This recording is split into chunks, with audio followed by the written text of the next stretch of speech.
These are based on a musical ratio called the minor third. And quite simply, that means if you have a stringed instrument that has two strings on it, one is 5 units and the other one 6, those units can be any unit, doesn't matter what they are.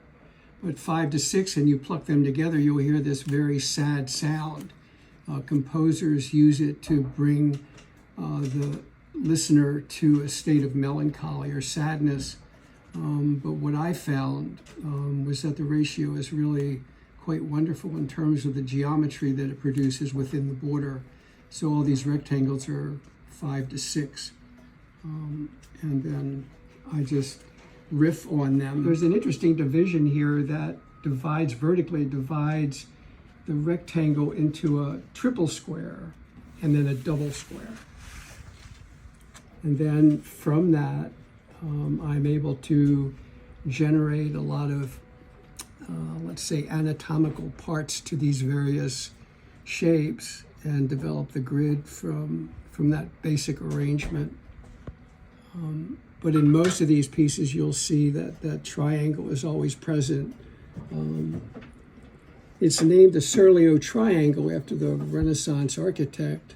He did a series of triangles that have different relationships, numerical relationships, and this is one of them that happens to fit perfectly within the 5 to 6 ratio. There is a theorem by Thales that says in a half circle, any point on that curve of that circle, when you draw from that point to the ends of the diameter, it always makes a 90-degree angle. So that means in a full circle, I can do another 90-degree angle and create a rectangle inside the circle. Because that point can move and always make a 90-degree angle, I can put all the rectangles of the world in one circle. So for a year, every day, I explored that possibility. So you'll see this is just one piece that represents the basic idea of what I did. You'll see several rectangles inside that are just kind of fanning around inside the circle. And then I would just decide on different ratios to start with, and then see what might happen between basically the square and the circle. I would start with a geometric grid and then kind of use it as a meditative tool, and different things would start to appear within that grid system, kind of like the way we look at clouds and see, our grandmother's puppy dog or whatever in the cloud.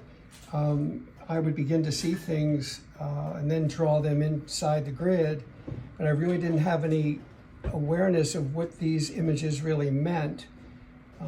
Because they're narrative in a way, because they're representational, people started asking me questions about, well, who is that? What does that mean? Why is that there?